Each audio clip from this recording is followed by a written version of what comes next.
Hi, I'm Debbie, and I'm married to an incredible autistic guy, Chris. Hey Debbie, look, Nadine laid an egg. But I'm not autistic, and I've learned that my brain and his brain work very, very differently. And despite my best intentions, I still do things that drive him absolutely crazy, and it's almost always accidental. Until I learned more after we knew he was autistic. So today, let's talk about 5 normal things that non-autistic people, like me, do that accidentally bother autistic people, like Chris. Consider this a friendly PSA for all the non-autistic partners, friends, and family members out there. And yes, I am absolutely guilty of all 5 of these. Number 1, the spontaneous, oh, just one more stop. You know when you're out running errands and you suddenly remember, oh, we're right by the store. Let's just pop in real quick. Seems harmless, right? Not always the case for an autistic person. For Chris, a planned outing is exactly that, planned. There's a route, a time frame, an order of operations. Adding an extra stop might as well be me saying, we're just throwing the entire schedule into chaos and time is basically meaningless right now.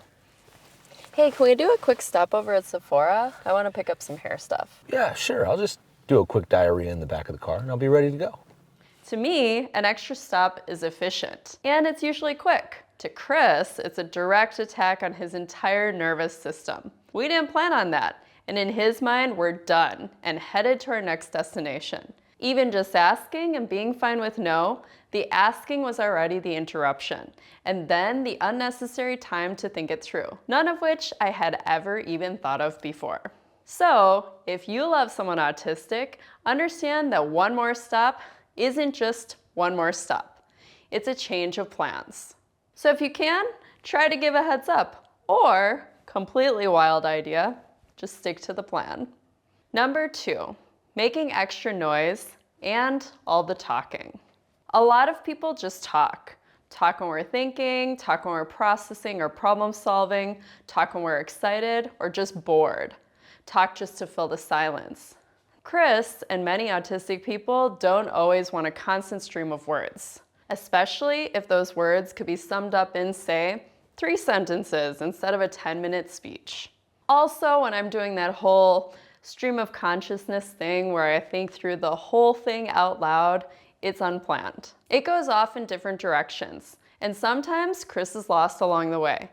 And then I ask him a question about what I was saying, and he's back, still contemplating what I said, monologued about, moved past, and swapped for another subject 4 topics ago. Hey, I was thinking that we could push all of our meetings forward so we had the meetings back to back to back. What do you think? I think we should build a greenhouse. What? I think we would do really well with the greenhouse. But I was just talking to you about our schedule for today. We were talking about greenhouses yesterday.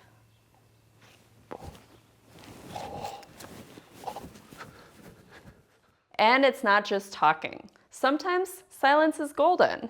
But we're living in a pretty noisy world, whether we pause to notice that or not.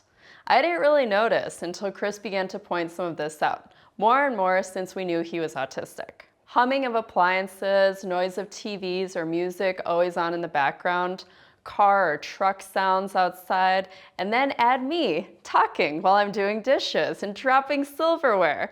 It's a recipe for a huge headache. But also with sensory processing differences, I never knew how much work it was taking for Chris to actually pay attention to what I was saying when there was so much else in the background. And I didn't even notice those background sounds because they don't bother me. So if you're around an autistic person a lot and they seem zoned out or bothered by the environment, realize that's a reality for them. Tons of noises all the time these days are layered in many settings, and just because it doesn't distract you or me, doesn't mean it doesn't bother someone else. Do we need to have total silence all the time? Nope, that's not what I'm saying either. But understanding is the first step. Number 3, surprise! AKA the worst thing ever. Surprises are fun, right? Right? No, they're not always fun. Hey, I've got a surprise for you. I've learned that surprise gifts, unexpected visitors, and, the worst of all, a surprise party are not fun little sparks of joy for Chris. There are assaults on him, and when they happen at home or in a spot where he feels sheltered from the world, oh boy, not fun at all. So no, Chris does not and probably will not ever want to walk into a room full of people shouting at him. No random people singing happy birthday to him in a restaurant because someone so thoughtfully told the servers that it was his birthday. No friends randomly showing up at the house, even his closest friends. And definitely no one ringing the doorbell. I mean, we even attempted to disable the doorbell at our last apartment, which was not successful. So then we put a giant sticky note over it to remind everyone not to even be tempted to ring it. Because does Chris want a surprise noise jolting him, even if it's a package or a food delivery? Nope. A heads up text is the best way to do it. Apps that allow tracking, that's the way to do it. Silent, unobtrusive, not causing him to fall off his chair and head straight to the bathroom to hide. And nope, he doesn't even really like people giving him a gift on his birthday with a, guess what? I got you something. Even if it's something good, even if it's something he loves, because the anticipation and the possible need to mask his true feelings, all of that is just jarring to his autistic brain. So the point here is, surprises equal stress. If you love an autistic person, maybe just give them a heads up, even or especially when it's something good. Then they can actually enjoy it. Number 4, the great mystery of why things aren't where they belong.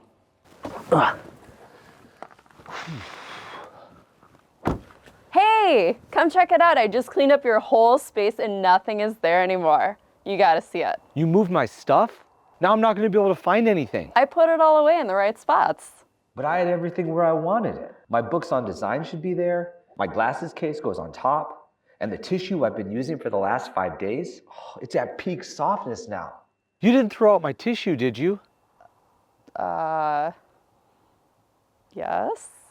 Sometimes, not too often because cleaning isn't my favorite, but sometimes I get into cleaning mode and I move things to places that make sense to me. Then I think Chris will be really appreciative. He has this nice clean space and I removed all the clutter. But now, oh no, the scissors are not in their spot. The remote isn't in its place, which isn't on a shelf, but it's always on the left armrest of the couch. The random sketch of a shark tank is now not visible all the time, but it's hidden in a notebook on the shelf. It's not about misplacing something, it's about disrupting a system. And trust me, there is a system, even if I don't get it. So what have I learned? Anything that's not very definitely garbage, like a wrapper or a used tissue, everything else stays in its place. Or I ask if I'm gonna move something, or I take a photo of how it was before cleaning in case I need to put something back afterwards. Number 5, not giving enough thinking time. This one took me way too long to figure out, and I feel like I'm a pretty good listener. But still, I didn't get this for a long time and I still struggle with it sometimes. Chris's brain is sharp. He notices details I miss, he remembers facts with incredible accuracy, and he has the most insightful takes on things. But when I ask a question, he doesn't always respond right away. And my non-autistic brain takes that pause as an invitation to keep talking. I'll ask something like, so hey, what do you think about this idea?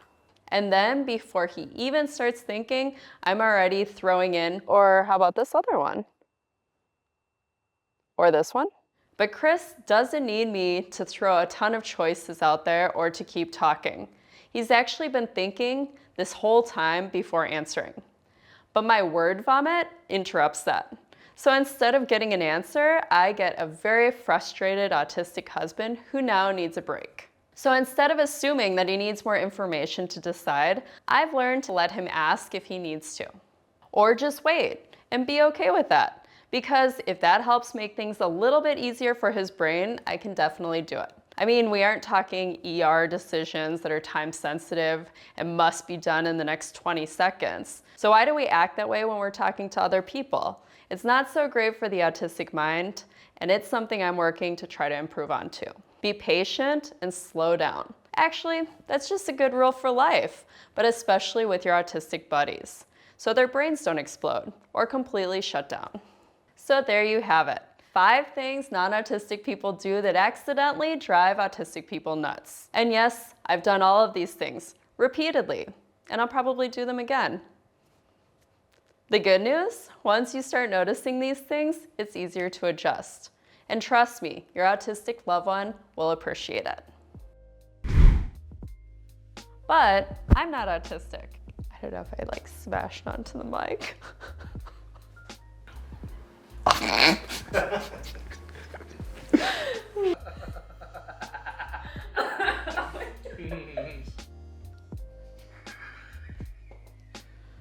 Line. I think we do really well with a greenhouse. I think we do really well with the greenhouse.